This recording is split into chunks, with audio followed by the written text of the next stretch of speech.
صلح حدیبیہ کو جو فتح مبین قرار دیا گیا، بہت بڑی فتح، بہت بڑی جیت، اس کا ایک ریزن اور ایک سبب یہ بھی کہ صلح حدیبیہ میں مشرکین نے مسلمانوں کو ایک قوم اور ایک امت کی حیثیت سے تسلیم کر لیا۔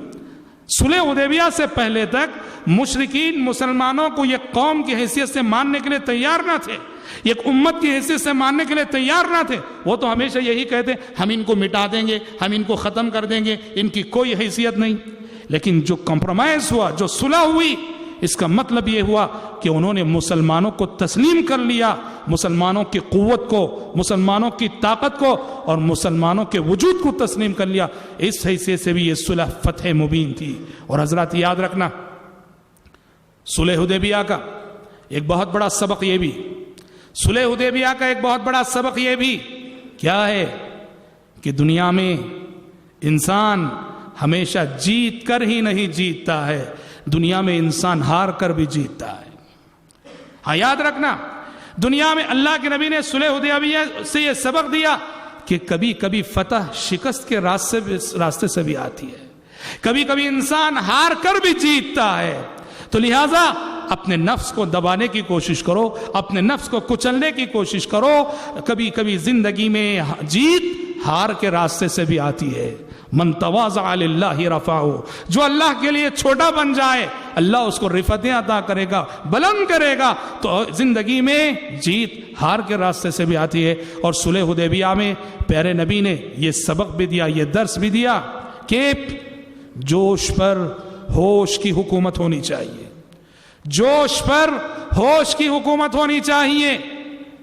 اگر ہوش پر جوش حکومت کرنے لگ جائے تو پھر اس کے نقصانات بڑے خطرناک ہوتے ہیں۔ صلح حدیبیہ یہ جو ہوش کی جیت تھی، جوش پر ہوش کی جیت تھی۔ پیارے نبی نے یہاں جوش کو دبایا اور ہوش کو جو ہے آپ صلی اللہ علیہ وسلم نے ہوش کی بات مانی۔ اسی کو حکمت کہتے ہیں، اسی کو حکمت کہتے ہیں۔ ادعو الی سبیل ربک بالحکمہ والموعظۃ الحسنہ وجادلہم باللتی ہی احسن۔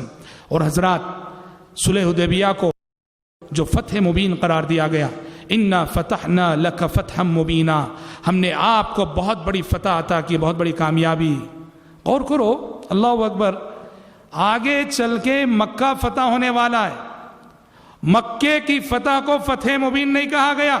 غور کرنے کی بات ہے یہ، مکے کی فتح کو جب مکہ پورا فتح ہو گیا، خانہ کعبہ پہ مسلمانوں کا کنٹرول ہوا اور شرک ہمیشہ کے لیے دب گیا، ختم ہو گیا مکے سے، اس فتح کو، اس جیت کو فتح مبین نہیں کہا گیا، لیکن صلح حدیبیہ کو فتح مبین اور سب سے بڑی جیت کہا گیا۔ اس سے سمجھ میں آتا ہے کہ اسلام کتنا پرامن مذہب ہے۔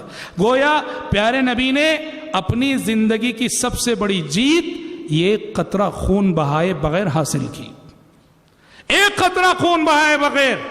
اسلام کی نظر میں، قرآن کی نظر میں پیارے نبی کی جو 80 سے زائد جنگیں تھیں، جیسے ہم نے کہا مدنی زندگی میں چھوٹی بڑی 80 سے زائد لڑائیاں ہوئی کافروں سے، ان 80 سے زائد جنگوں میں، ان 80 سے زائد لڑائیوں میں قرآن مجید صلح حدیبیہ کو سب سے بڑی جیت قرار دیتا ہے، فتح مبین قرار دیتا ہے، جس میں نہ لڑائی ہوئی، جس میں نہ تیر چلا، جس میں نہ تلوار چلی، جس میں نہ ایک قطرہ انسانی خون بہا۔